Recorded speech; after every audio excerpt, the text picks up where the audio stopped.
Morning YouTube. Today I'll be reviewing a brand of devices that I've been using for quite a while. When I was in grade school, I was having a lot of trouble getting ideas down on paper fast enough. My teacher of record at the time had heard of this keyboard thing that other people with my problem were using. They got it, I tried it out, it was good, and I've been using it since the 3rd grade year. It's called an Alphasmart keyboard, and it's basically an electronic typewriter. They're really durable and cheap when compared to normal laptops at least. And I guess a lot of schools have them. Apparently they're also very popular with journalists and participants in NaNoWriMo, which is short for National Novel Writing Month, which apparently is a thing. Since they have no practical capabilities for internet, they're really useful when you need to just concentrate on one thing, writing an essay. As well as today, back in 2003, I couldn't write both quickly and legibly. My school got me this model, and it helped me do my written answers way faster. I used that for a few years until 7th grade when I moved to a new school system, the one that I just graduated from. In 7th grade, I was given this model, which is much of the same, except you can change the font size, which could come in handy if you have problems reading really small print. In 2008, a special ed lady checked up on how I was doing. She basically did a writing versus typing test, and typing won hands down. And she saw how I was using it not only for my papers, but also my notes and agenda. She said that not many students use it for this many things.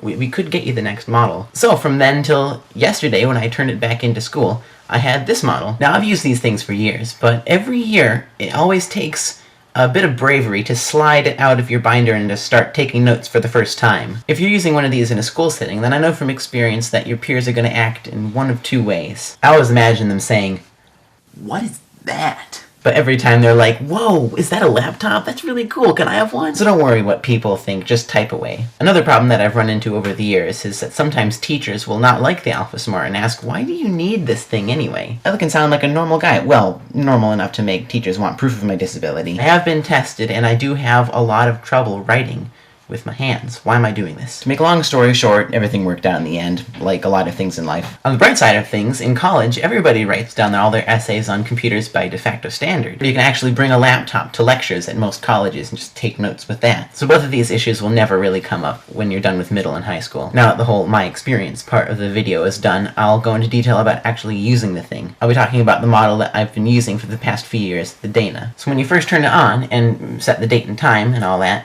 you get, of all things you'd expect from a device this old, a home screen. It runs Palm OS, which was coded for the Palm Pilot in the 90s. What this amounts to, pretty much, is that the Dana is an early iPad, except with no internet, and sadly no Angry Birds. It comes with a lot of apps like Calendar, Contacts, and a calculator, but the one that came in the most handy for the few years that I've owned it was the Notes app, Alphaword. In this app you have 8 files which you can switch by pressing the F keys.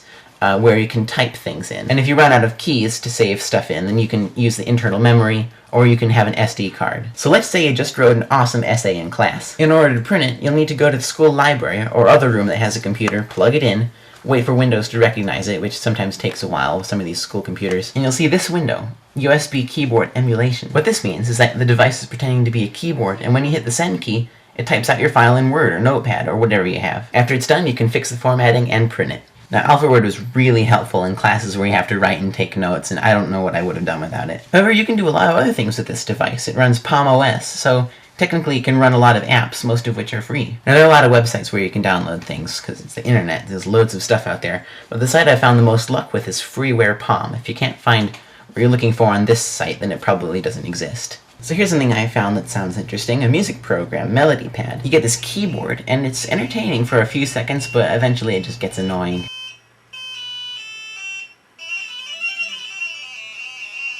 Now, I said before in this video that it's not really that good at doing an internet, but it is possible. You can get a special version of the Dana that has a wireless card in it, but since mine wasn't one of those, I had to buy a USB adapter for about 10 bucks. Presumably the special edition came with a web browser, but mine didn't. I did a lot of searching and trial and error with different browsers that were either glitchy or required a dial-up connection. Eventually I found a browser that actually worked. It was the Eudora Web Suite, and I couldn't get it to work now. It worked last year about this time. It kept on giving me this error screen when I tried to connect. I called tech support, and apparently The Dana CPU only supports networks that don't have passwords. I have knowledge about how computers work, and it doesn't seem like it should be the CPU's fault. I think it's just the software that's stupid. Anyway, so last year I went to the public library and tried it out on their password-free Wi-Fi, and it did work. I got the mobile internet that I remember when I used a Walmart cell phone. Nothing compared to iOS devices or real computers. Of all the apps you can get, probably the most useful is Small Basic. This is basically a programming language. It's really easy to learn. Since around 2008, I've been programming in QBasic to make vocabulary quizzes for myself,